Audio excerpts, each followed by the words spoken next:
Support for the Dice Tower comes from listeners like you, and from The Op, also known as USAopoly, and from GameNerds.com. Thanks for your support. The Dice Tower, episode 720. Gimme a gimmick.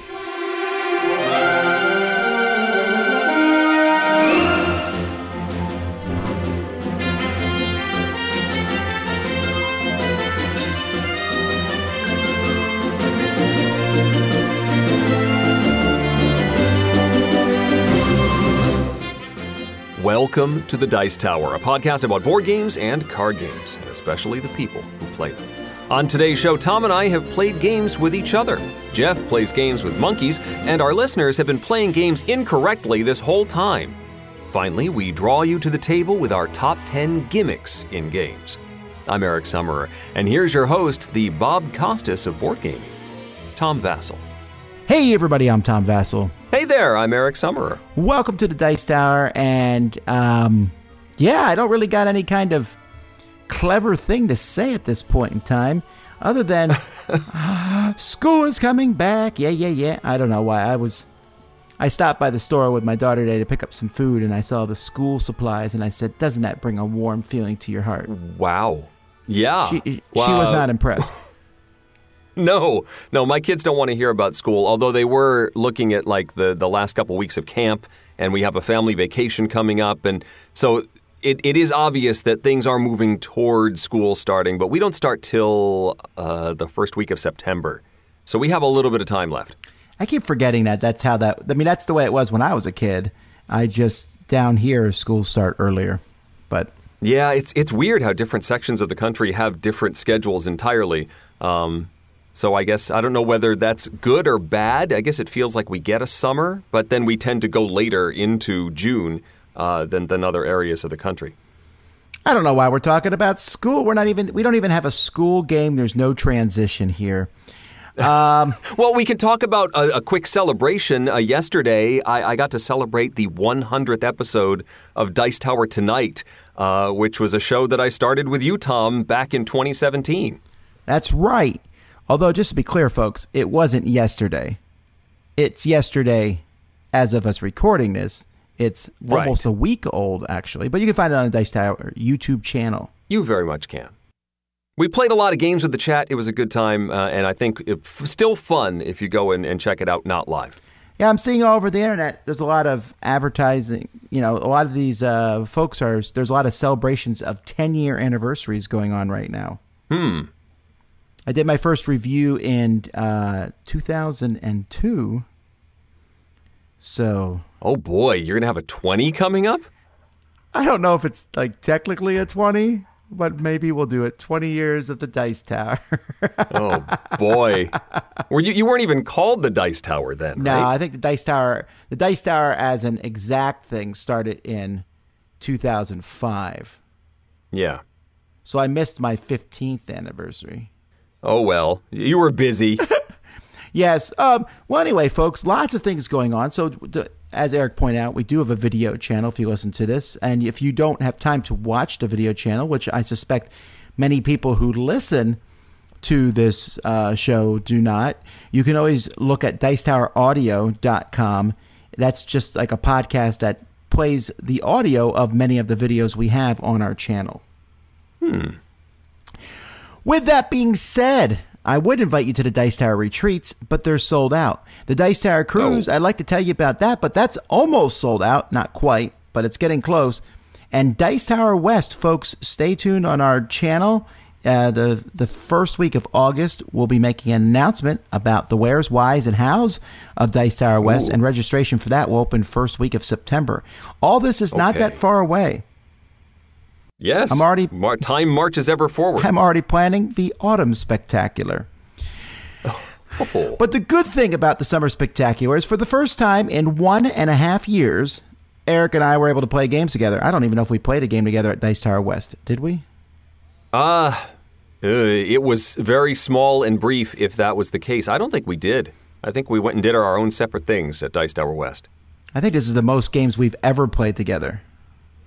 We were quite active, got to play a lot of stuff, try out a lot of new games. I loved being in such close proximity with the library and getting to see the office and just hang out with people and play games with adults for the first time in a while, at least in any sort of like intense capacity. I've done a couple of game nights, but this was sort of like a mini con for me. I got to play several games in a day and then come back and do it again the next day, and I hadn't done that in a long time. Sure, when we turned the cameras off, we were still playing games. So, yes. So speaking of that, I'm just going to let Eric run the game time here, and I played 3 of the games with Eric, so we'll talk about them together. Oh, well, let's start with one that Tom slapped down on the table and said, I've been waiting for this to arrive. I want to play this game. That's game true. Is called, it came in the mail. I opened it up and I said, let's play it. We're playing this.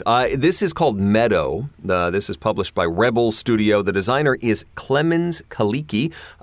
He did Dream Home, right, which was also from Rebel Studio. And this is it's a set drafting game, a card drafting game, in which you are creating a tableau of various scenes of nature. All of the cards have nice little watercolor paintings and, nature scenes.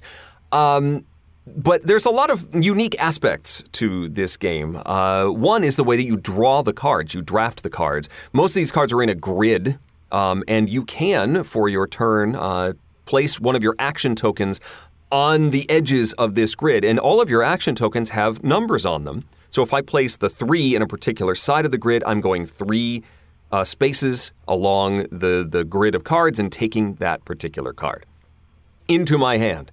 I'm also getting to place one of the cards when I do this particular action. And I'm placing them on my tableau in front of me, but there's often requirements for how these have to be placed down. You have to start with maybe a type of terrain, and then an insect might need a particular type of terrain, so I have to play that on top of that terrain. And then a bird might eat that insect, so I can play the bird on top of the insect. And they all have little icons that represent these. But often when, say, the bird eats the insect, there will no longer be an insect icon on that bird card. Sometimes when the insect, does something, the insect only takes up a small amount of that biome, and so many of those icons will still appear on the insect card. It's very thematic in a very subtle way. For example, you can build a mailbox on a house card, because the cards get more complex as you get to apex predators and buildings and features and stuff. So there's a house card, and you can put a mailbox on it or next to it, but that card will still have a symbol for a house, because the mailbox doesn't replace the house, it just adds to the house. Little stuff like that is very interesting as you build out these sort of columns and try and set up your card combos. The other thing you can do, instead of grabbing cards from that grid, is you can go to the other side of the table where there's this campfire board, and your action tokens that have those numbers on them also have a reverse side with special powers on them, like play 2 cards. Or draft multiple cards from the board, but you don't get to play any. And so you have to choose how you're going to use your tokens. Do I use them to draft using the number 4, or do I use them to play 2 cards on the other board?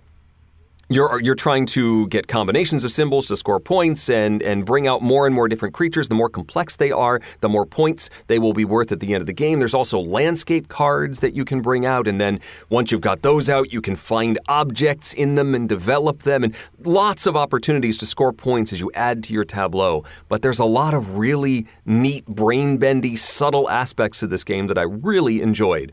And so I'm looking forward to my next play of Meadow. I really, really like Meadow. I've played it quite a bit since that play I did with Eric. And there's one problem I have with the game, is that I think the 4-player game is a bit too long.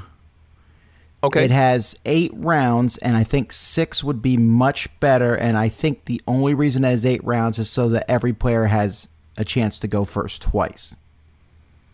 Yeah, that probably makes sense. And also there's like a halfway point in the game where... Right, that's why I'm saying you 6, bring up so more 3 and 3. complicated cards. Yeah, it gives you enough time, hopefully, to get those cards that you're hoping for. You can get those out. The game kind of isn't a huge buildup of a game. It's more of a casual buildup, but man, I love the theme. I love the artwork. The theme just really works in this game. And it just feels... This feels like, for some people, it could be Game of the Year material. That's how strongly I feel about this game. You know, I could see that. We have all these games that get the big buzz, right? There's the big Kickstarter. We're about to talk about one. You know, the miniatures. There's the Euro game that's the darling of everybody, the heavy Euro game, and then, you know, the huge Kickstarter. This is that one from an established publisher that I think it's a weird time for it to be published. Otherwise, I could see this one being nominated for the Kenner Spiel, actually. And it still might be, you know, who knows.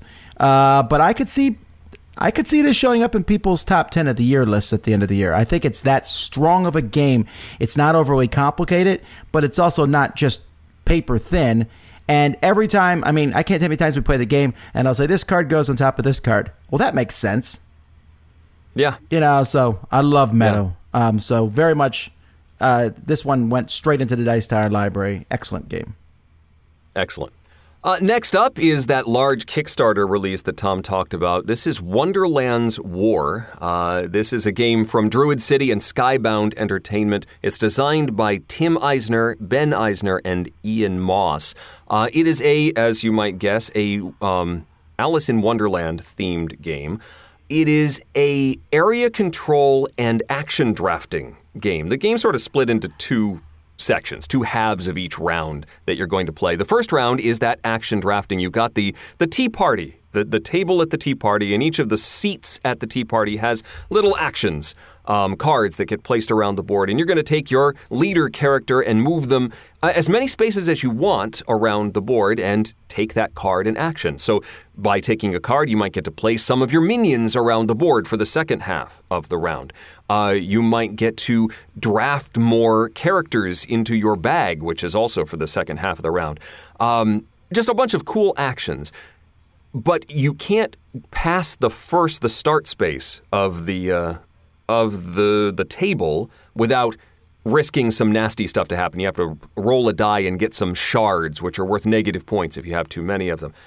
So you don't want to go too far, but if there's a really juicy card, you might want to jump ahead of the other players and try and grab it. So this continues until everybody has drafted 4 cards, possibly passing that start space 1 or more times. And then you move on to the second half of the round, in which you look at the areas that you have placed your minions out on the board. You also get to place your hero pieces. So if you have Alice or the Queen of Hearts or the Mad Hatter, they get to go out onto the board wherever you want to put them. And then you have this sort of area control battle. And it's not just simply area control, it's also a bag building game. You will have been drafting character chips, and you got your own normal chips into your bag, and you're going to start pulling chips. Very Quacks of Quedlinburg style, where you pull one and you all reveal. And those who are in the battle are trying to gain battle power and triggering abilities of all these chips that they've drafted.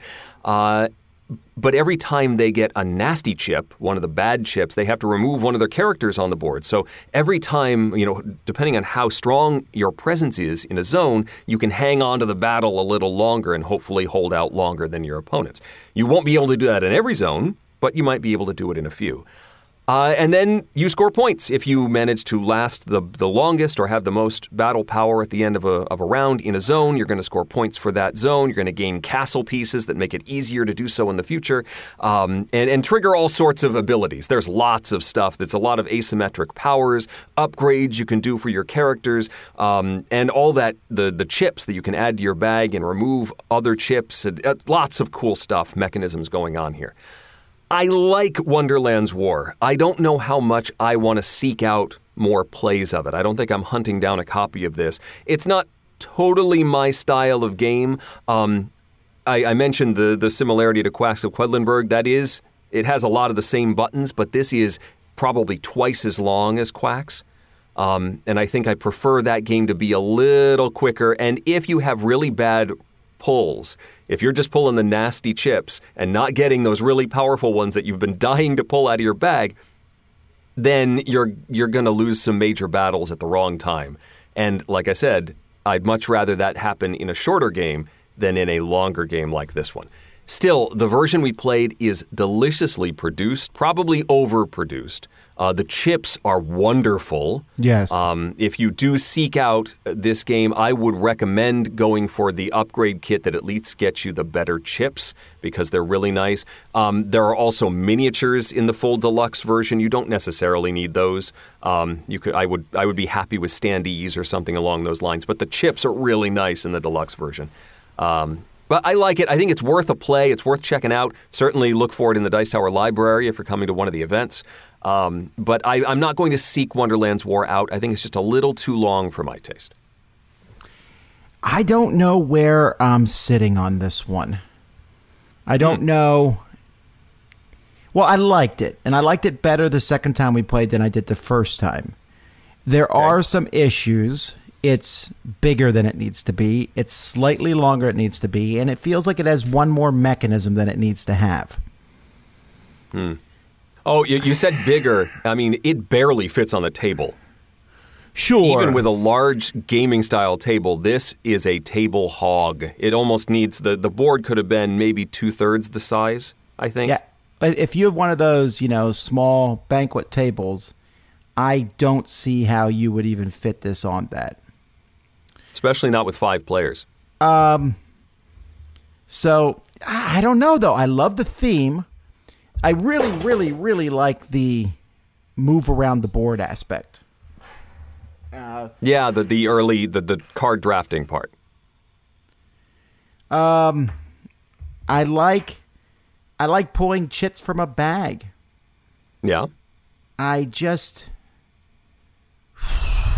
don't know. Let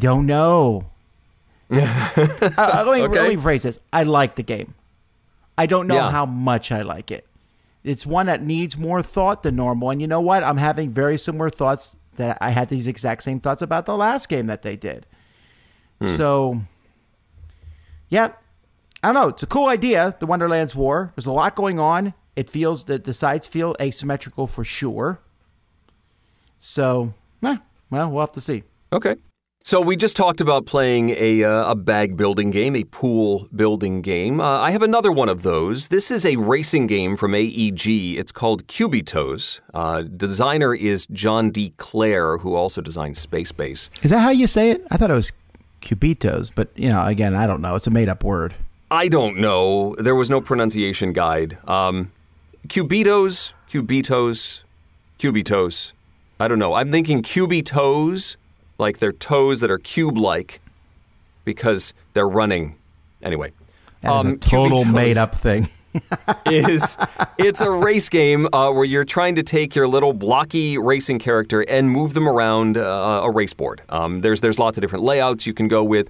And the board has sort of the quick route. In fact, they put a little trough down that particular fastest route. But then if you travel farther away from the beaten path, there are rewards that you can tag around the course of the board. And whoever gets to the end first is going to win the game. Now, the way you propel your character around is through dice building mechanisms. You have a whole mess of dice, and you start out with very, very simple dice that have, I think, symbols on just one or two of the faces of them. And you will be eventually acquiring better dice. And this is one of those sort of like Quacks of Quedlinburg or, I'm trying to think of Marvel, the Marvel Dice Masters game or Quarriors, where you have the same dice, but there are multiple powers for those dice that you will decide to go with at the beginning of every game. So you've got a bunch of dice with a bunch of powers and different symbols on their faces. And you start out with your pool of basic gray boring dice. And you'll take that mess of them. You have a hand limit. At the beginning of the game, it's 9 dice, and it can grow as the game goes. So you take 9 dice, and you roll them all. And whatever you get symbols of, you put into your sort of play area. And as long as you have less than 3 symbols, you can keep rolling your dice that didn't do anything for you.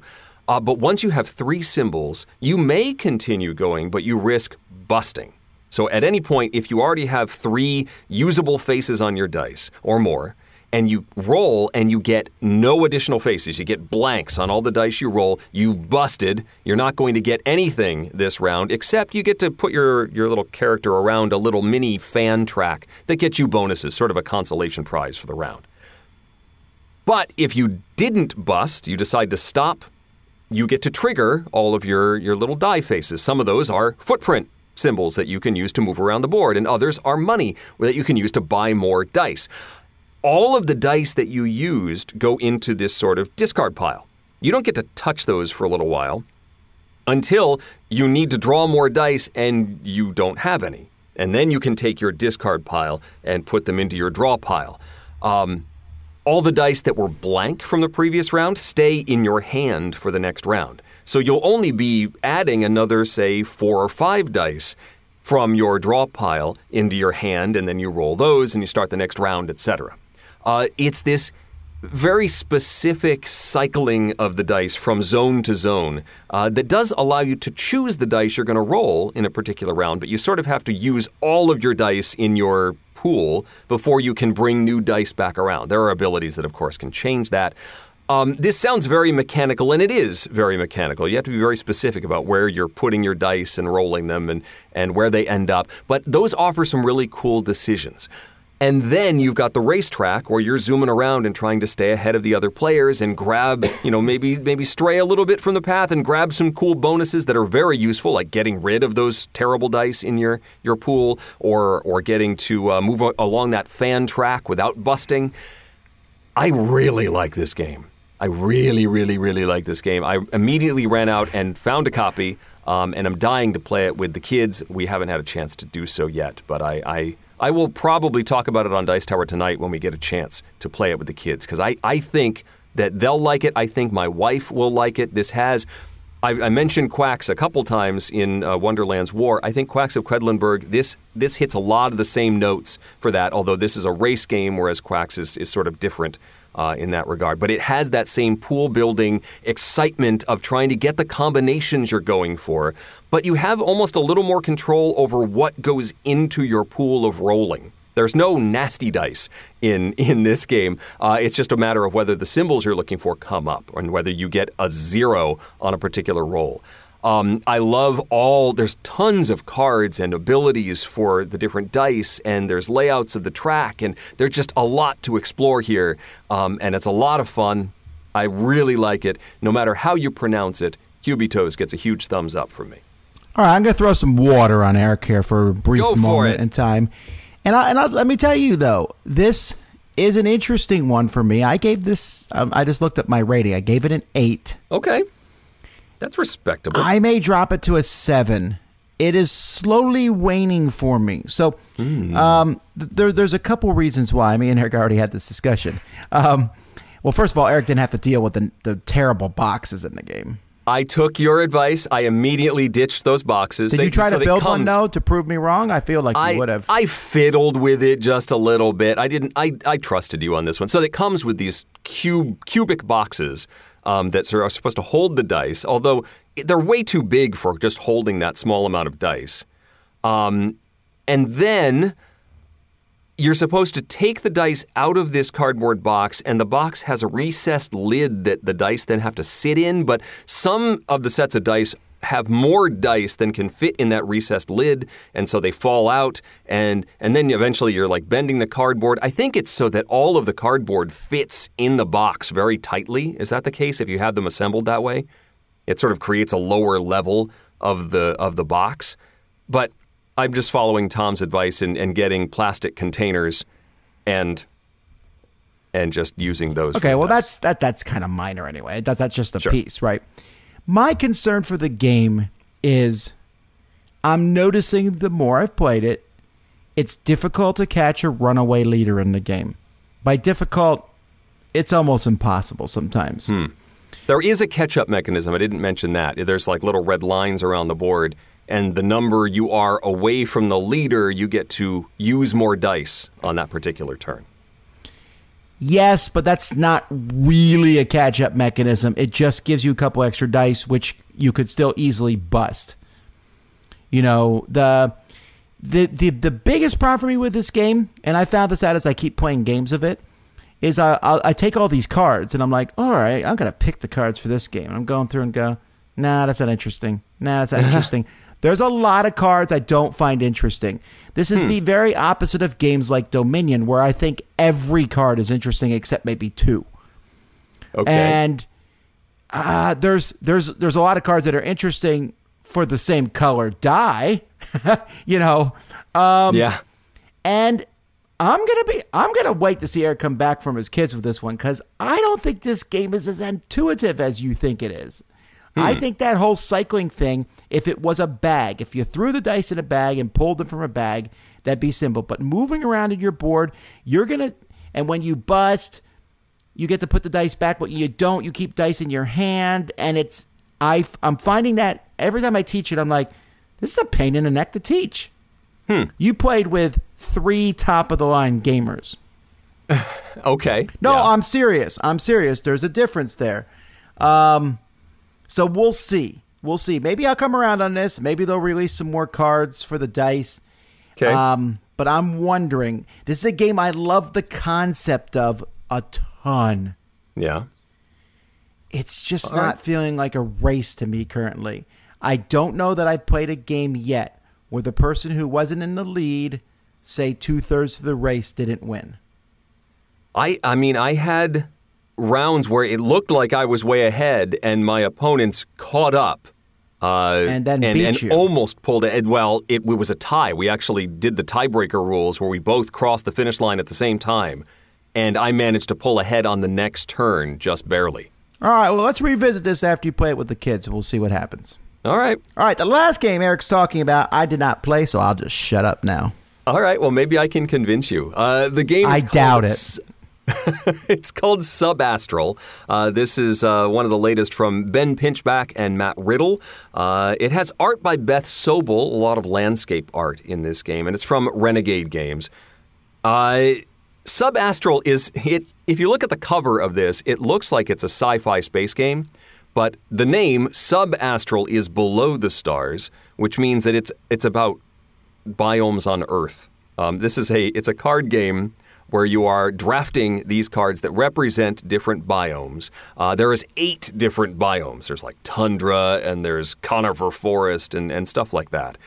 The cards have numbers 1 through 6 on them, which don't necessarily mean anything for scoring. They're much more for the positioning in how they're placed out on the board. You will have a hand of cards, and you're trying to build a tableau of cards. The way you draft them and the way the cards come out is that there are 6 clouds in the center of the table, and cards will come out onto these clouds. So there might just be 1 on a cloud, or there might be 3 or even 4 on a cloud. And you, on your turn, will choose to play a card from your hand, and then that number is important. So if I have a 3 card, I can play it on the 3 cloud. And then I can decide to either go to the left, to the 2 and the 1 columns, or to the right, to the 4, 5, 6 columns. If I go to the left, I get to take the cards into my hand. So I can take all the cards that are on the 2 cloud or the 1 cloud. Those go in my hand, and that's the mechanism for keeping my hand healthy. Because you don't want to run out of cards in this game. You basically have to just draw a card and lose your turn if you do that. That's not good. That's not efficient. So I can go left, get cards into my hand, or I can go right and put all those cards into my tableau. And as I build this tableau, I'm putting the like biomes together, but the order that I'm building these matters. So as soon as if I say put the tundra first and then the Arctic on the next one, and then I get a whole bunch of Arctic cards and 0 tundra cards, I have built like nothing in my first column and a whole bunch of cards in my second column. And that's important because at the end of the game, once we've reached the end of the deck, there's sort of here's the last card. Then we get points for having long strings of like tundras or biomes. And also we get lots of points if we've built evenly, starting from that first biome. So like I said, if I have 3 of the first biome, and then a huge gap before I get to like the 3rd or the 4th column that has a whole bunch, another 3 or 4 cards in it, I'm not going to score for that 2nd and 3rd card because I didn't I didn't build enough of my second column. I have to sort of build them all equally if I can, if I want to earn the points. And then you total up and see who wins. The real joy in this game is that cool drafting. How do I keep my options open when an opportunity comes up to grab a cool stack of cards or get that biome that I'm missing out of my 8 into my tableau? I want to have a card that I can grab it with the numbers that I have in my hand. So keeping that economy healthy in your hand is the trick. I did not try this with 2 players, but I did speak with one of my fellow players who did. He thought that it was much better with more players than just 2, because when you have just a couple players, the swings can get a little nastier as sometimes the columns get really long, and one player may be able to capitalize on that more often than others. With multiple players, that sort of evens out a little bit, but with just 2, it was too easy for one player to sort of always get those really good draws coming out on the board. Still, I liked it for a quick card game, an interesting twist on drafting, makes your head twist just a little bit. The scoring is a little tough to explain, as I tried to do here. It's just tricky. You almost have to see it laid out to understand what I'm saying. But yeah, you want to build all of the biomes and you want to build a lot of some biomes. And the farther out in your columns you build those lot of biomes, like if my 7th column has 5 cards in it, I'm going to get a lot of points. So do that in Subastral from Renegade. Yeah, maybe. Subastral is one of those games that might be good, and indeed it has a good pedigree. It's just that these companies that make a big game, and then there's always like a small game. It's like the big game, kind of. It's in the same stuff. The same universe. This is like real life universe, but it's kind of like our bigger game. And I'm always very suspicious of those games because they're often kind of thrown together. This is related to a larger game that they did, isn't it? I haven't played that one.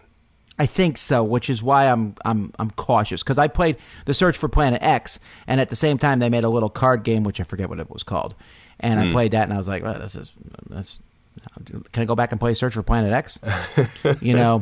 So, but I mean, hey, I was about to say I'm not gonna throw water on you, but I did.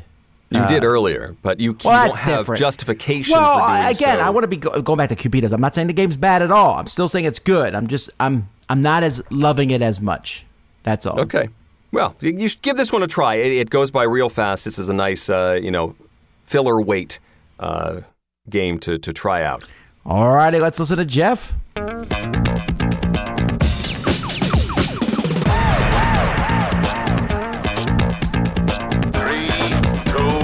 1, go. It's time for Game Tech with Jeff Engelstein, where we find out how games really work.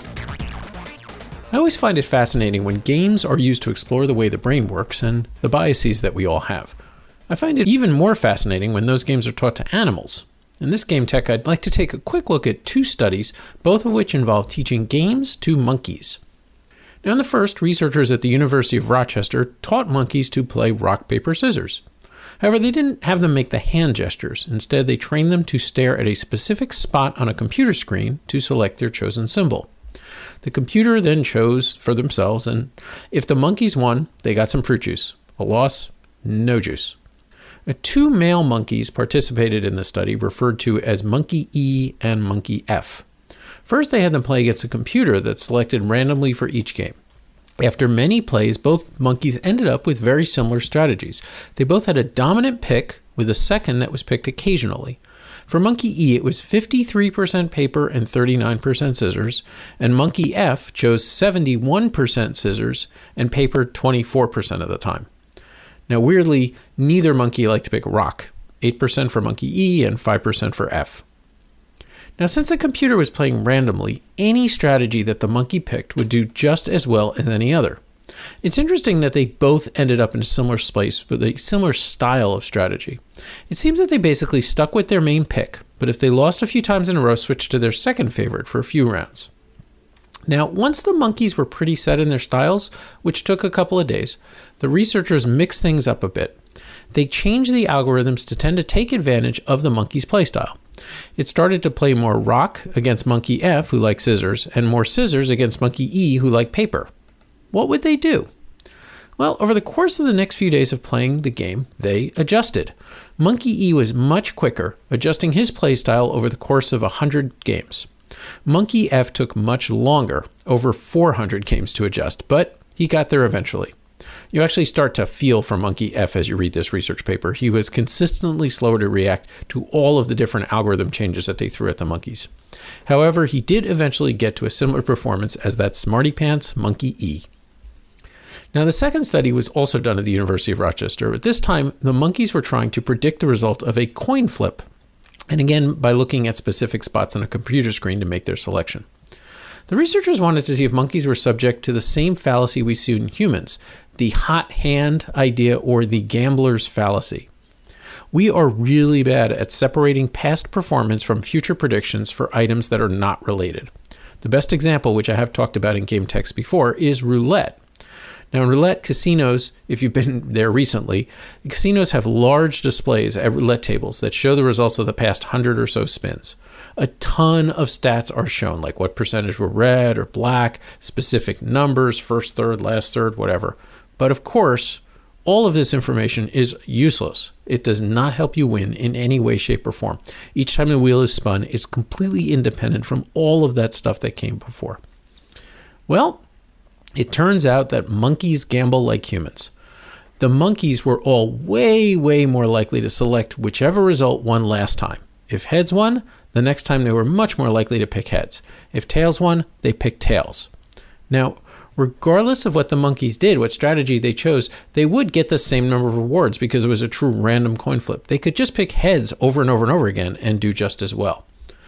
So this idea of copying what happened last time must be in some sense hardwired into at least primate brains.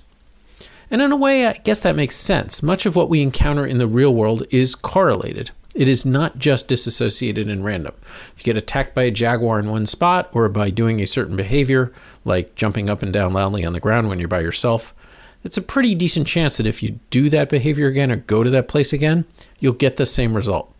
Lightning is actually way more likely to strike the same place twice. Now, this study also links nicely with the rock, paper, scissors study. The monkeys' responses in that one tended to come in clusters. If they picked paper in one game, they were much more likely to pick paper again in the next, particularly if they won. However, we, as humans, have an edge over monkeys. We have the capacity to understand which events truly are random and which are correlated, and make decisions appropriately. Unfortunately, many of us don't make use of that faculty, but even Monkey F came around eventually, so perhaps there's hope for humanity as well. This is Jeff Engelstein with Game Tech. I would like a t-shirt that says, even Monkey F came around eventually. I don't know. It sounds like if I saw you wearing that shirt, Eric, I would think, does that mean something inappropriate? I just would think that. I would think, what does he mean by that? Yeah, you're right. Well, I meant exactly what I said. Anyway, it would be a very, very inside joke. Support for the Dice Tower comes from The Op, which is a great source for party games. They've got a wonderful collection of games that can bring any group together. From the well-known party game Telestrations, which is the telephone game sketched out, Telestrations After Dark, which is the adult version, to favorites like Blank Slate, Tapple, and you can't forget the Party Game of the Year winner from the Dice Tower Awards, Hues and Cues. The Op has a game for every type of gamer and occasion. Grab a copy for your next summer gathering. You'll be sure to laugh the night away. Available now at theop.games or your local game store today. And an exclusive for Dice Tower listeners, 10% off your entire purchase at theop.games. It's available for all games, puzzles, and accessories. Free shipping available on purchases of $49 or more. This is available for U.S. residents only. All you have to do is enter the code DICETOWER, all one word, at checkout at theop.games. Questions. Our first question's from Robert. Our first question after the bathroom question, anyway.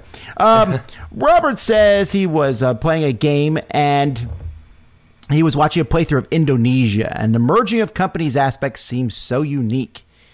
It's not totally unique. It's been done in other games. But anyway, Okay. he says, if a designer created a mechanism and was particular of it, could they patent it and cause nobody else to use it in a game?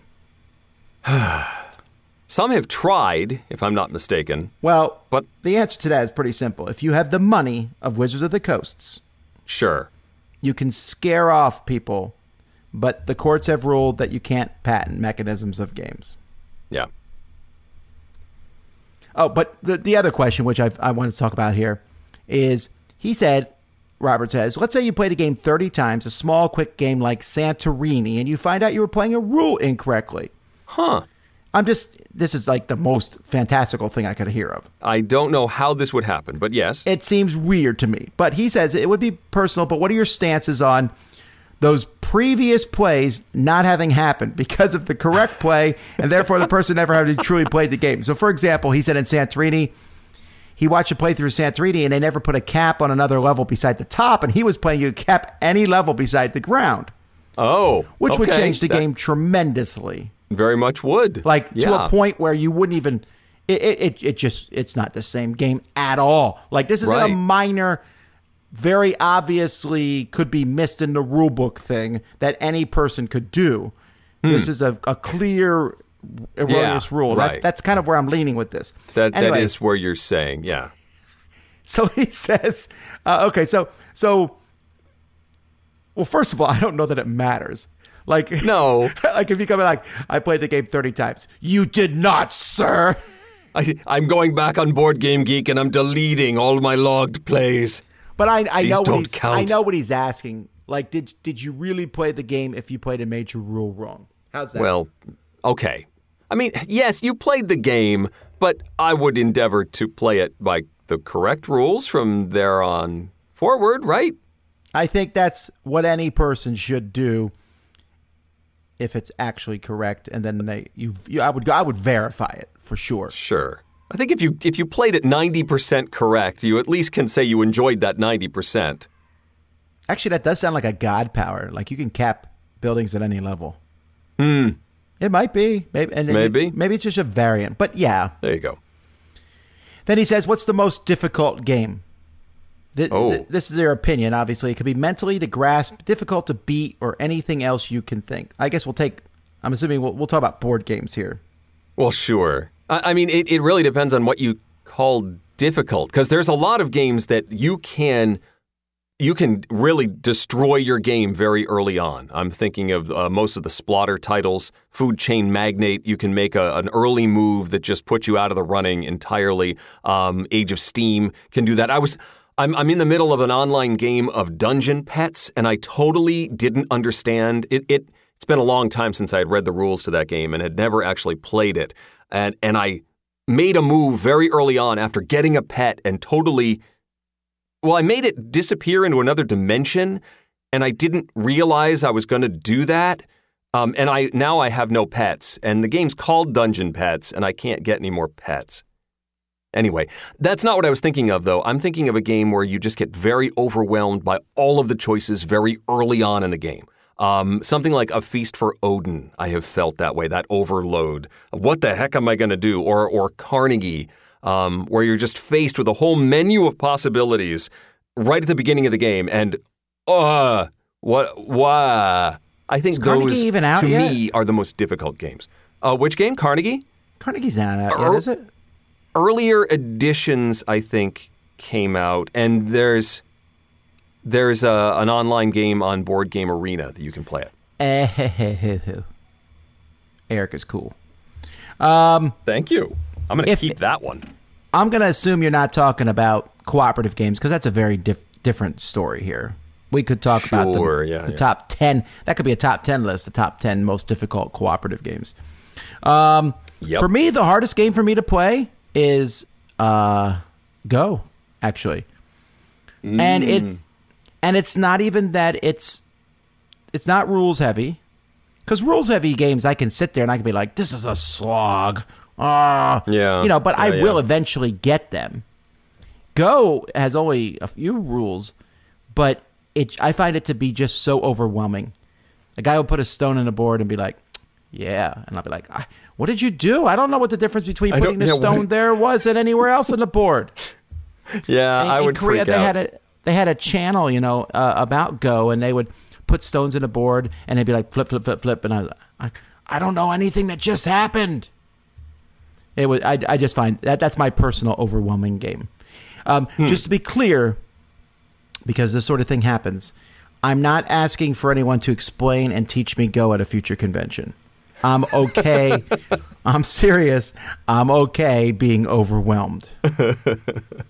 Matt from Chicago mentions that we were talking about how Board Game Geek is expanding its credits for games, more categories listed under a game for development. In this, we mentioned the designer, the artist, the developer. And Matt wants to know, what's the difference between a designer and a developer? Because I feel those jobs do much the same thing. They do not. That's true. A designer designs a game. Think of them as the original author. Think of it. The analogy is this: the designer is the author of a game. The developer is a hands-on editor. Yeah. Not an editor who just fixes grammar, but an editor who might say, "You should rewrite this paragraph because it would sound better from this person's voice." Whatever that might be. A developer can take a game and make it better. Let's say we were just talking about this today. There's a few people I think are amazing developers. I think possibly, and I might be wrong on this, possibly the best developer in the business is Rob Daviau. And that's why his position at Restoration Games is so fantastic. He takes older games. These games were designed by somebody else, and he rebuilds them from the ground up. Now, he does more development work on those than most people do. Yeah. But the original ideas, like, for example, what's the racing game called? Downforce?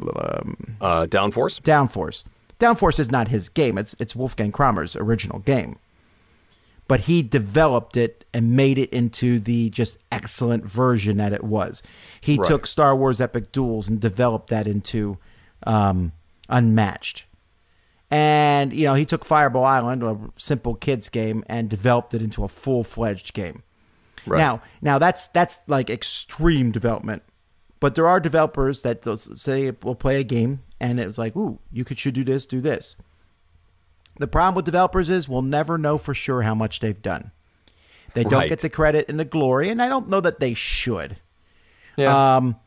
But it is, in the industry, it's good to know who they are. I mean, I've heard many things about different games. I know for sure that Dominion was a different game before the developers got a hold of it. Yeah. Developers helped Klaus Teuber cut Catan from a humongous game down into what it is now. Yeah. Wasn't Entdecker part of the original Catan? I don't remember if it's Entdecker. I think you might be right. It was like 3 games that came out of the original game. Right. I think that's the story I heard anyway. Hey, Future Eric here, wanting to provide a little bit of context to that. It didn't quite sound right what I was saying there on the show. So the 3 brothers that we were referring to are the Settlers of Catan, Entdecker, yes, and Lowenherz. Those are the 3 games that sort of came from the same idea. I found an old blog post from Klaus Teuber from like 2002 where he talks about, especially with Entdecker and Catan, and how they were originally the same game, but then he split it off. It wasn't necessarily a development thing where they got split off. And I guess Lowenherz was also part of that initial game that then he split off the ideas from that prototype, and they became those 3 individual games. Still, cool story. I don't know how much of that was development and how much was Teuber. But still, information. Back to past Tom and Eric. Another question from Matt. If you were designing or developing a game, at what point do you bring in the artist? At the beginning to help influence decisions, or at the very end after the game is pretty much finished? Never. Never? You're the designer. You're not the publisher. It's the publisher's job to get the artwork. Now, you may have the developer. You may have input. You may have input on that. I don't know. Or even a developer. Yeah.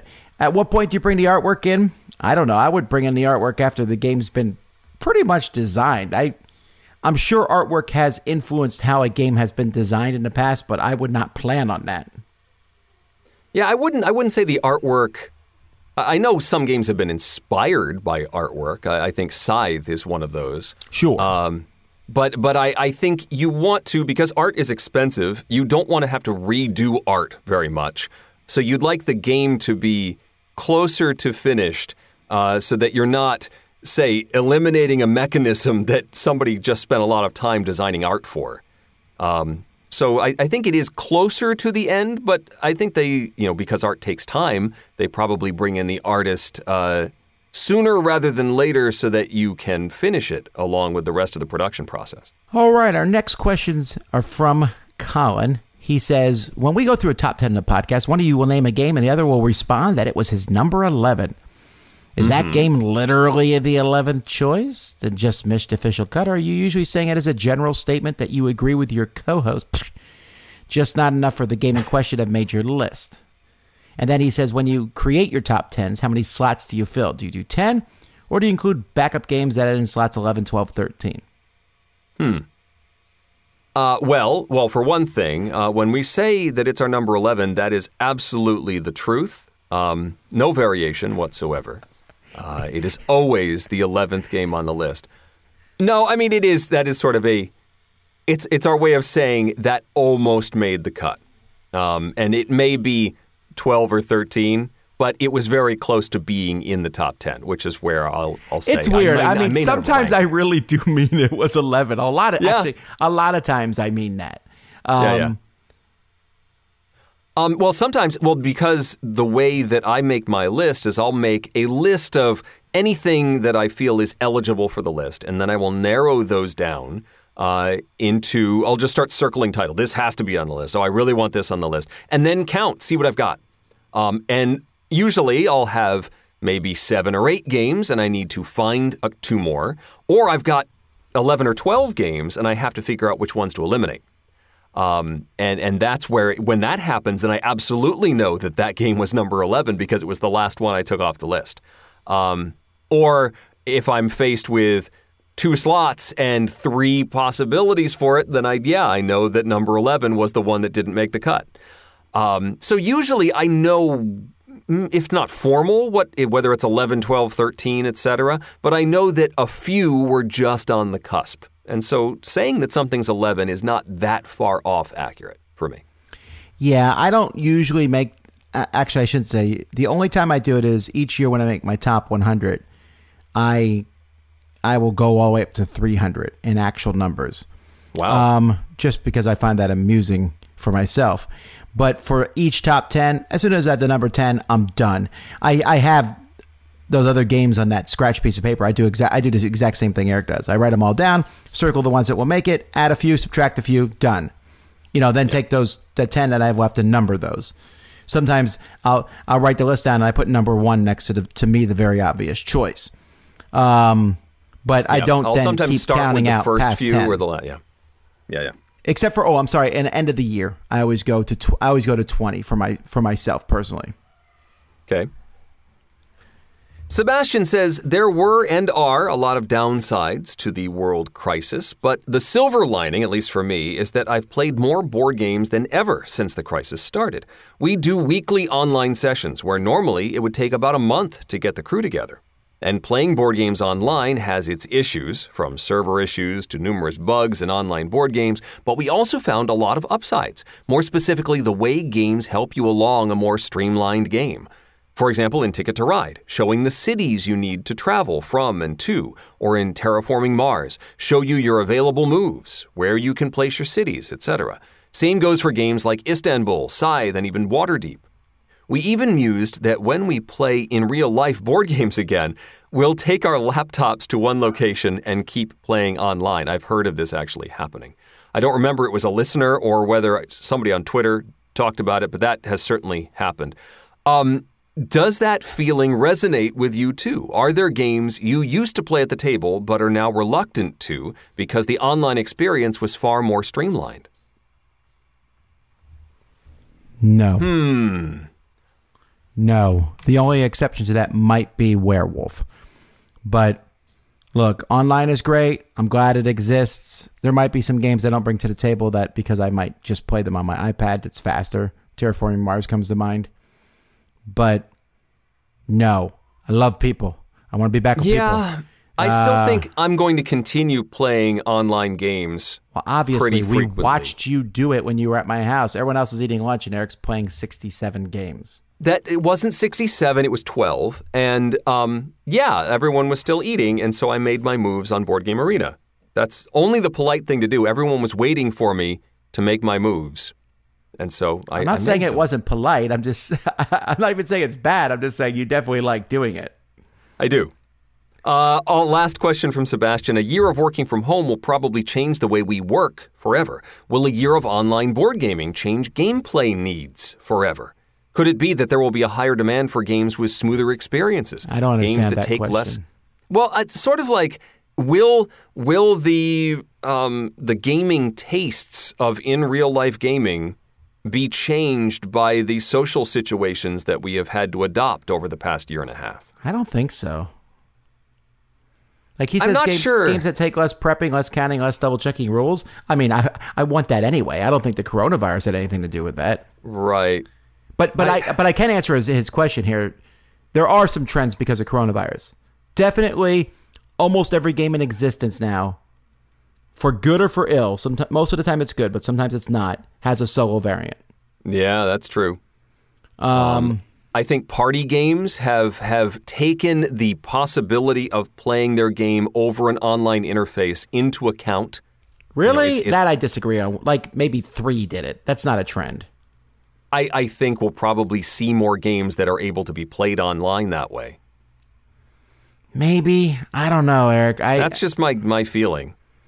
I mean, there's already online games you can play online. I just don't see I don't know. I don't think this is going to change gaming much at all in that regard. Now, other things will change gaming in a way you don't expect, like logistics have changed and how games get here. And there's more online rule books on how to play games. And games come to Tabletopia and Board Game Arena faster now because that's where people are playtesting them. So you can play them there.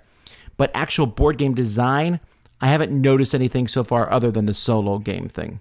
Okay. Mike says, during the podcast sometimes, could you please talk about the 2 different libraries? I know that you repeatedly talk about the Wonder that's a Dice Tower library. However, it seems like you are referring to Dice Tower East library. What are the differences between Dice Tower East and Dice Tower West library? I've been to the last 2 Dice Tower West conventions. I believe that was still the Dice Tower East library, but now there'll be a new library. Should I worry about that for next year's Dice Tower West? Should you worry about it? No, I think that's a very legit question. The Dice Tower East library is indeed fantastic. I try not to brag about myself ever, but I will brag about that library. And I work on it every day practically. In fact, today I upgraded 3 more games. All right. And the bands are in. The box bands are in, and we're box banding the entire library. Okay. Fantastic. Dice Tower West. And like Marvel United is now completely painted. Every single hero and villain. Ooh. All right. Dice Tower West is a different library. It is not as upgraded and as finely honed as mine. If you go to Dice Tower East, every game is personally curated by myself. It doesn't mean I don't put in games I don't like, because there are plenty of games in there that I despise. In fact, tomorrow I'll be upgrading Diplomacy of all things. Okay. Well, hey, people want to play it. I want them to play with good pieces. But it's honed. You're not going to find a game nobody's going to play in there. Well, you might, but not many of them. Dice Tower West is not so carefully curated, but it's twice, if not 3 times as big. Wow. That's right, folks. I just came back from Dice Tower West looking at that library. I believe there are 6,000 games in it. Wow. There are games from all over the place. There are brand new classics just from Kickstarter that are landing in the library. And folks, I am sending copies of Dice Tower West all the time. I will also, at each convention, have a hot games area, period. I will bring the hot games no matter what. So don't worry about that. But the hot games are there, but also old games from your childhood, like really Like you might find this game is bonkers. I know that's in the Dice Tower. You'll see Fireball Island, both of them. Okay. The new one and the old one. Return to Dark Tower. Well, I guess Dark Tower is in the library. Return to Dark Tower is not out yet, but that will probably be in Dice Tower West Library. So it has all that stuff. It has brand new good games. It has old trashy games like Alf the board game and Merchants of Venus. Wait, what? It has every version of Cosmic Encounter. Wow. Yeah, so stuff like that. So, but I mean, don't think it's not just a bunch of old games. I want to say more about the library because there's a couple cool things we're going to do with it, but hopefully that will tell you. And believe me, I'm looking at the list of games in the Dice Tower West Library, and I'm like, you're missing this? We're putting it in. So don't worry about that. Okay. So Dice Tower East Library, in my opinion, is slightly better, but that's because I'm sitting on it every day curating it.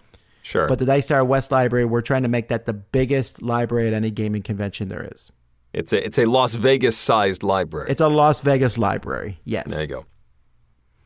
Last for today is a question from Daniel. You are invited to The Tonight Show with Jimmy Fallon, or to your favorite talk show and host.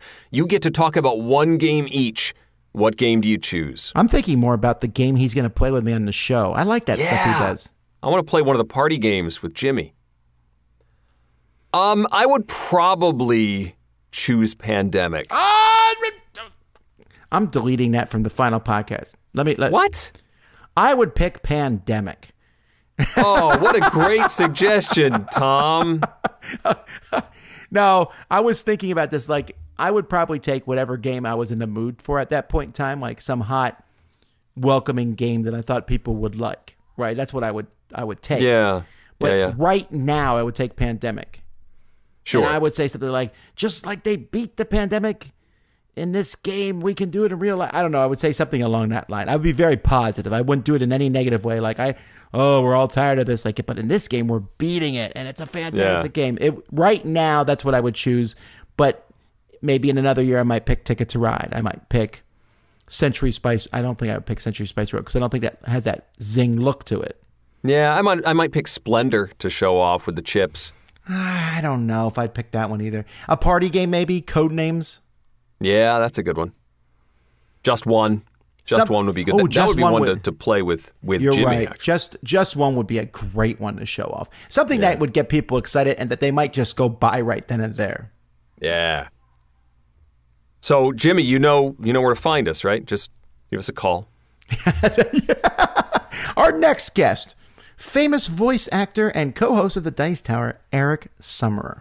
You know, we joke, but I think there are writers for Seth Meyers that are definitely board gamers because he has had jokes hidden in his closer looks and monologues about German board gaming, and they are spot on with some of the stuff he's talking about. So there are definitely gamers on that staff. So late night folks, if you're listening, you know what? We'll show up on any talk show. We will. I'll show up on a daytime talk show. Sure. The View. If you want us on, we'll be there. Kelly and Ryan, we'll show up. Alrighty. Let's get to the top 10. It's a Dice Tower Top 10. The Dice Tower's Top 10 list is brought to you by Game Nerds at GameNerdZ.com. All right, gimmicks in games. So this is... What's a gimmick, Tom? Oh, you know what? I had it prepared to tell you. Oh. So the definition of a gimmick is a trick or device intended to attract attention, publicity, or business. In the Philippines, it also means a night out with friends. But I think that's not what we're doing. That's not the definition I used, the night out with friends. It's definitely something in the game, a mechanism or a device, often a device, that's there to suck you in. You look at that and go, well, that's cool. Yeah. Now, that doesn't mean that the game is cool. And I want to be clear for me, while the vast majority of my games I think are good, the gimmick is what's attracting me. And also, I could have did a top 100 here. Yeah, quite possibly. This was hard to narrow down. I'm looking at Eric's list, and I'm like, I should have put 5 of those on my list, but I don't know what I would drop off then. So there you go. Yeah, same thing. Yeah, I love several of yours. I'm like, oh, that would have been a good choice. That would have been. I'm almost happier that we don't have a ton of crossover on this one, and that's probably good. We can talk about more stuff. This is also not a. Sometimes I feel very emphatic on my like this is a top 10. This is it. Yeah. Here, if you ask me to make this list tomorrow, it might be 10 different games, and I wouldn't even be upset about that. Yeah, no. This is definitely a bunch of cool stuff list. All right, here we go. Number 10. We're going to kick things off with the single crossover. My number 10 shows up later on Tom's list, but that's fine because it hasn't arrived from Kickstarter yet. That's true. My number 10 is the Camel Cup, and in Camel Cup, so you could say that the camels being on top of each other and moving is the gimmick, which it might be. But the gimmick for me is the pyramid that you press a button and it drops a die out. Yeah. Which was actually an annoying gimmick in the original Camel Cup. But in the new version of Camel Cup from Plan B Games, it's a plastic device, which works really well. You put some dice in, you press a button, and you don't know what die is going to come out. So it's a colored die that comes out, and then that die rolls. It's really dumb, and I really like it. I don't know what it is about it. So the pyramid and Camel Cup. Yes. I felt really bad the first time I played this game. It was somebody who just bought a copy at Gen Con and was like, hey, we're going to play my new game. And the thing was already bending. The cardboard tower was already bending, and it was sort of broken by the time we were done playing with it. And that was sad. So I'm glad they've upgraded it. Number 9. My number 9 is the letter wheel from Tapple, the party game where you're trying to name certain words, but you can only name one word with each letter of the alphabet in a particular round. So you're like slamming down these paddles that have the letters on them to sort of block off the letters. And then you hit a release button and they all reset. It's kind of cool. It's neat. Tapple, the letter wheel, my number 9. Yeah, I like it. My number 9 is the sleeved cards in Mystic Vale. Now this is the one I was a little iffy on in this list because this is precariously close to becoming a just known mechanism. Although the designer of Mystic Vale, he's pretty much the only designer who uses these cards in clear sleeves. Clear cards and clear sleeves on top of each other. All his games, or a lot of his games, do that. Right. So, but Mystic Vale's the one that introduced it, and I'm still tickled every time I put a card on top of another card. I'm like, hee hee hee hee hee. So I lined up the icons. Now I have many icons. I like it. So that's Mystic Vale. Number 8. My number 8 is a bit of an older title at this point. It's Merchants of Amsterdam and its Auction Timer. Merchants of Amsterdam uses a Dutch auction system. And so this plastic device with a big plunger on it, you dial it to the high price that you're setting an auction item at, and then you start it and it goes tick, tick, tick, tick, tick, tick, and the little arrow goes down, down, down, down until somebody says, I'll take it, and they slam their hand on this plunger and break it, which is what happens with the auction timer in Merchants of Amsterdam. So whenever I play it with somebody who had this, they're like, you're not slamming the button. You're going to say, I'll take it, and then you press it gently, okay? Okay. Anyway, the auction timer from Merchants of Amsterdam is quite the gimmick. Number 8. I kind of feel like my number 8 is a crossover. So I will agree. I will agree. I'm going to pretend it's a crossover. Okay. And we'll talk about it later on Eric's list. I will allow it. Number 7. Number 7 is from a game called Keeper, one of the Key series games from Richard I definitely Reed. considered this one. I don't know what they actually call it. I'm calling this the resource flip board. What are these things called? They're these cardboard grids, but they're hinged in various ways, in multiple ways. And so you're flipping various panels back and forth. They're double-sided. And in order you get the resources and actions available to you on the things that are visible when you have placed them down on the table. So you're flipping it around and trying to get, and you can never get all the things you want to be able to do. But that is the resource flip board from Keeper, my number 7. Yeah, I love that. I wish it was better used, but I do love it. I love that in games. If it's like in 2. So a similar game that does this is Smartphone Inc. So not quite the same mechanism, but that same style of rotating your pieces around to try and get the action things you want. Yeah. That's 7A. My number 7 is the tools and devices in Treasure Island. Treasure Island's a deduction game where one person is Long John Silver, everyone else is trying to find them, and you're using a compass, like a literal compass, and other navigational tools to slowly pinpoint on the island where Long John Silver is. It's not super precise. It's not as good as other deduction games in that regard, but it's so thematic and fun. And I'm like, look, remember when you used to do this and you just made 65 circles on your paper in school when you got the compass, other than stabbing people with it? Can you believe we were allowed to have those in school? There's very sharp edges on a compass. Well, you could just stab someone with it. It's like a pointer thing. It's like carrying a shiv with you. Yeah, I had one that I was impaled on a block of foam. We had to leave it on the foam unless we were using it. When you were a kid, you had to leave it on foam? Wow. We got some really nice ones in 4th grade. And so, yeah, they had quite the spikes on them. And so we kept them on foam pieces. I like to be clear, folks. I never stabbed someone with one. I did stab myself, but that's a different story. Anyway, it's in Treasure Island.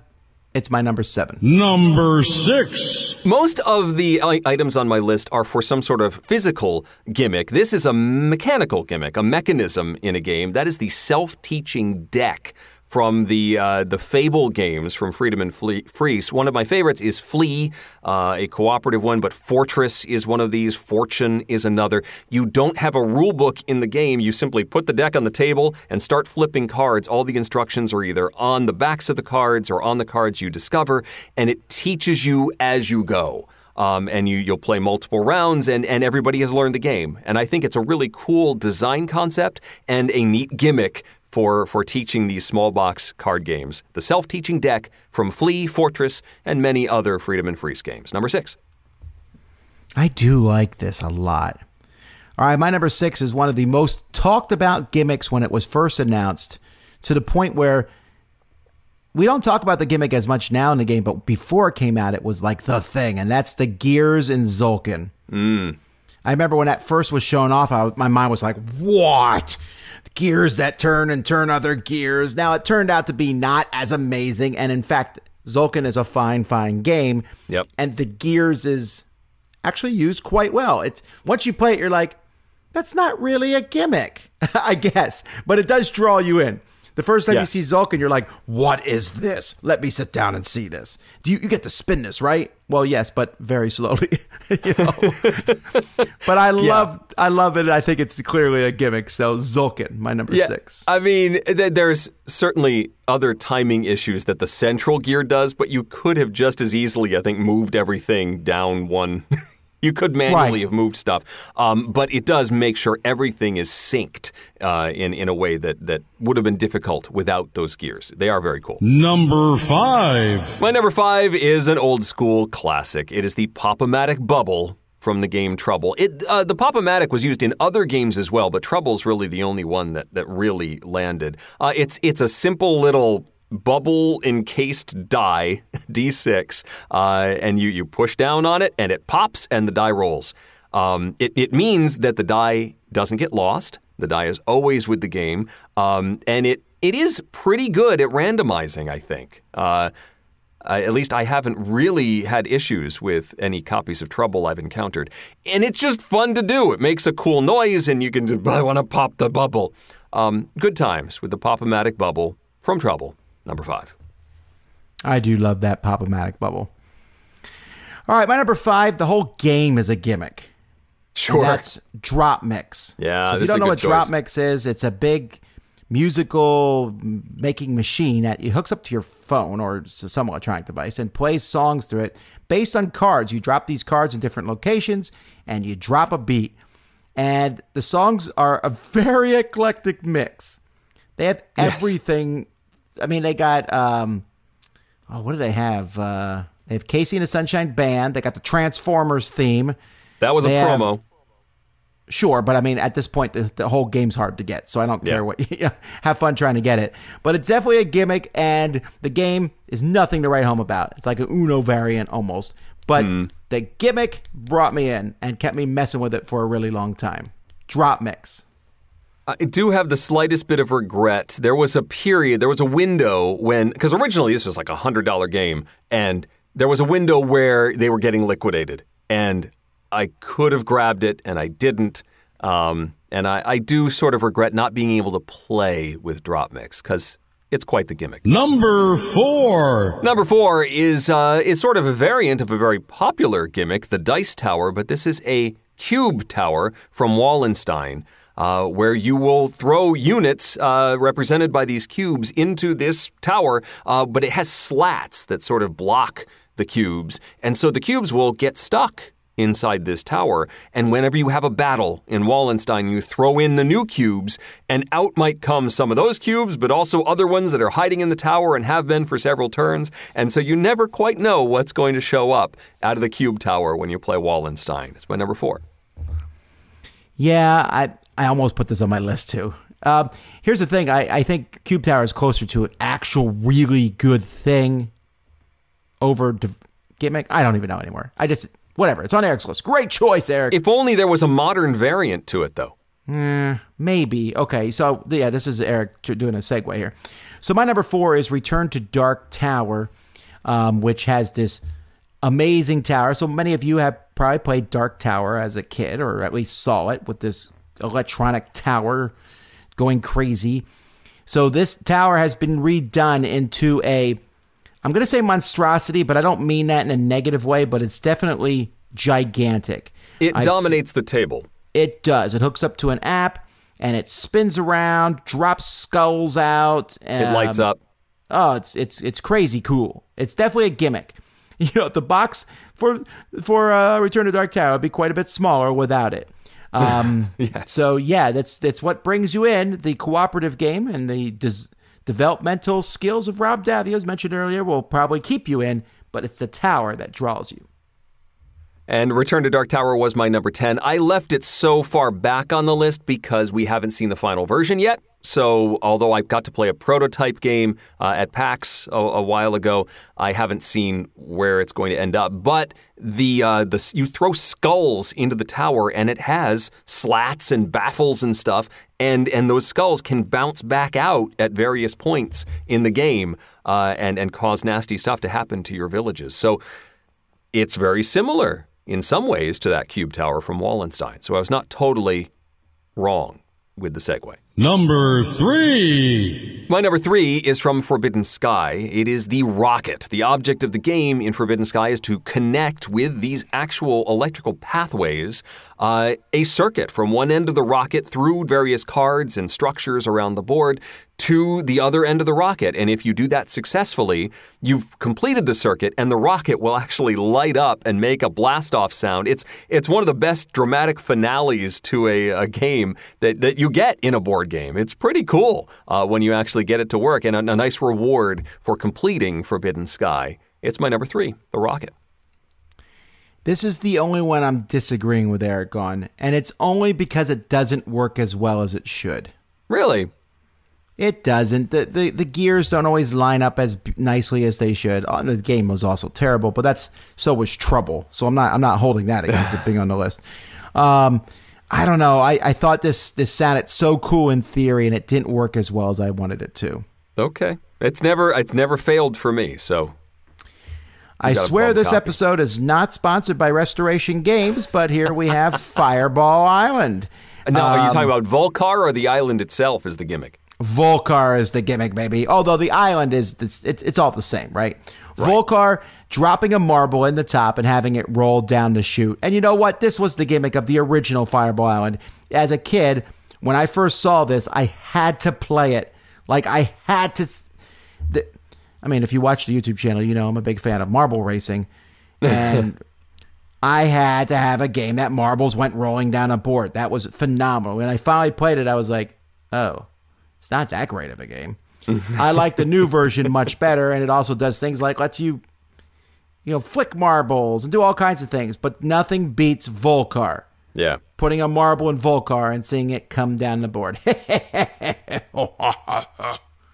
Fireball Island, my number 3. Number 2. Poseidon's Kingdom is my number 2 because I forgot this one. I would have said it. Dice Wave. The Dice Wave is a large cardboard structure that you build and you place dice onto specific spots, and you will then tip the thing over, and those dice will cascade off the top and spread across the board, and then you will play the round based on the zones that the dice end up in and the values that they roll to. It is quite the structure and a very dramatic beginning to each round of Poseidon's Kingdom. That's why it's my number 2. Yes. It's a great one. Good choice. Good choice. My number 2 is the rocket ship from Starfarers of Catan. The rocket ship serves 2 purposes. You are adding rings, guns, and engines to it to show how fast your rockets on the board can move. And you turn it upside down and shake it to drop little marbles, little plastic balls, to see how far you can move and if you have a random event. Now, this is not the only game that does this, turn something upside down, let little marbles come out. Was it Masquerade? What was that game called? I think that's what, Incognito. Incognito, yeah. Incognito had a very strange creature, a masked man who did the same thing. I don't know why I like that so much. I just do. So, Starfarers of Catan, my number 2. And finally, number 1. My number 1, and what Tom is going to call the crossover of his number 8, is the ingredient hopper from Potion Explosion. A marble hopper with six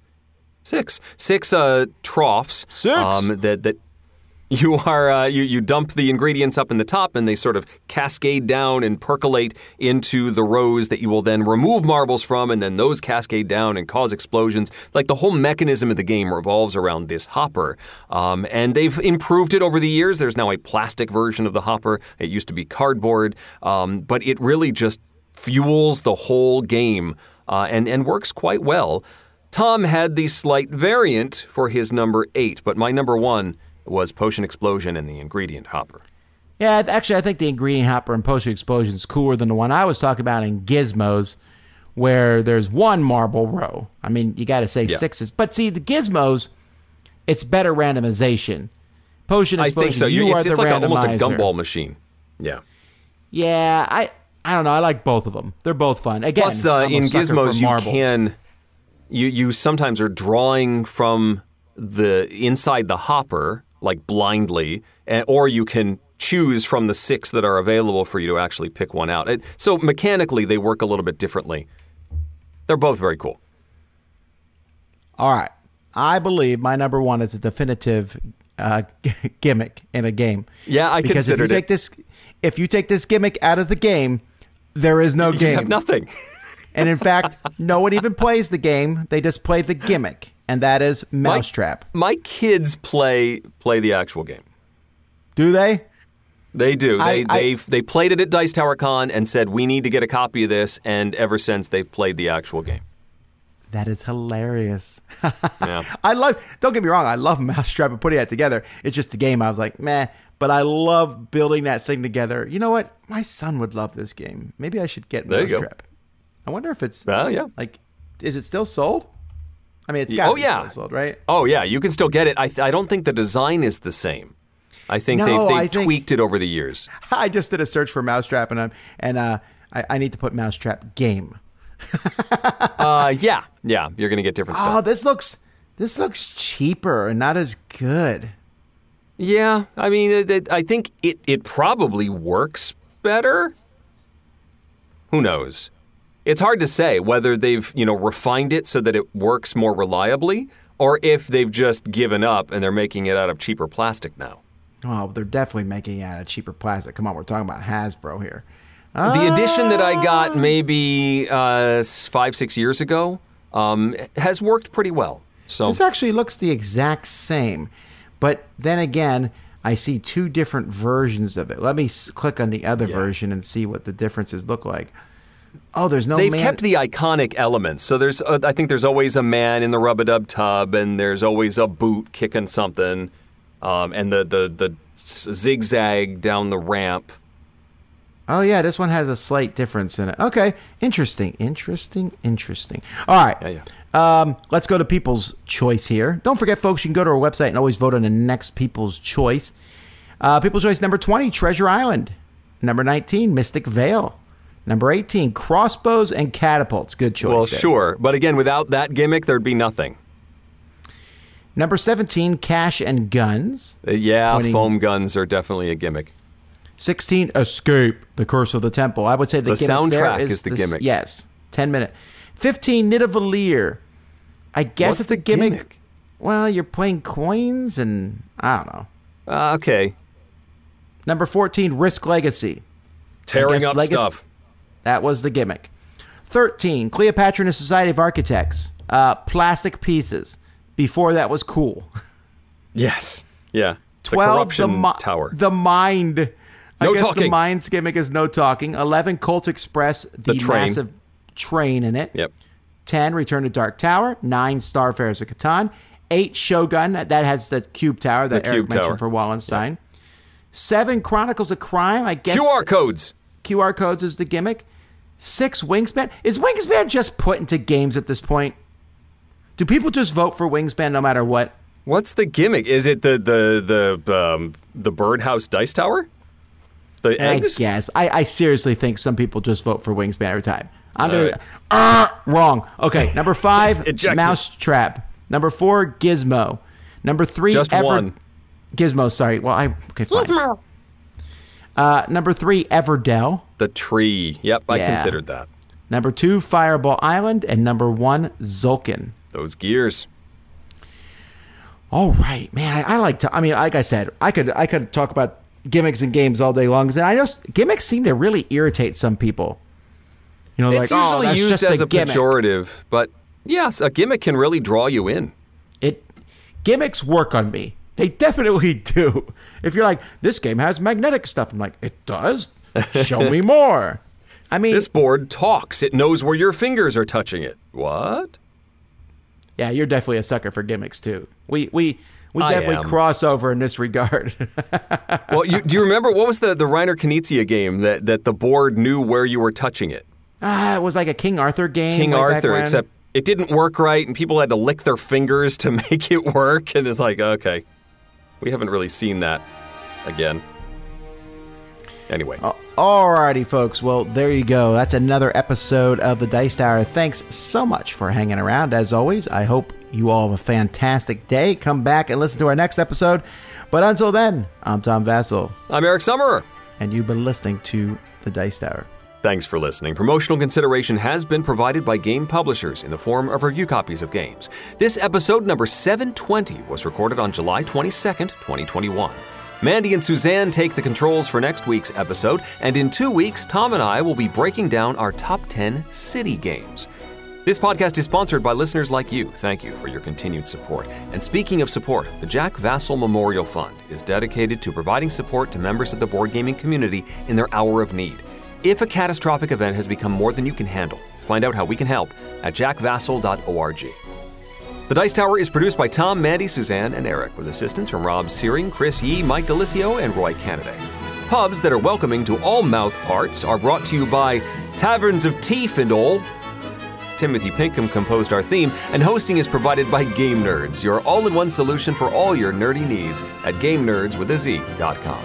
Let us know what you think of the show by posting to the Dice Tower Guild at BoardGameGeek.com, following the Dice Tower on Twitter, or by emailing us at tom@dicetower.com or eric@dicetower.com. And don't forget to visit the other shows in the Dice Tower Network, including Board Game Blitz, the Portal Gaming Podcast, the Family Gamers, Board Gamers Anonymous, the Broken Meeple, the Game Pit, and Dice Tower Tonight. Find your next favorite at dicetowernetwork.com. Until next time, from all the gang at the Dice Tower, have fun gaming. All right, Tom, existential question. Are the top 10 lists our gimmick? Are we recording? We are recording. No. Not a gimmick at all. Eric is cool.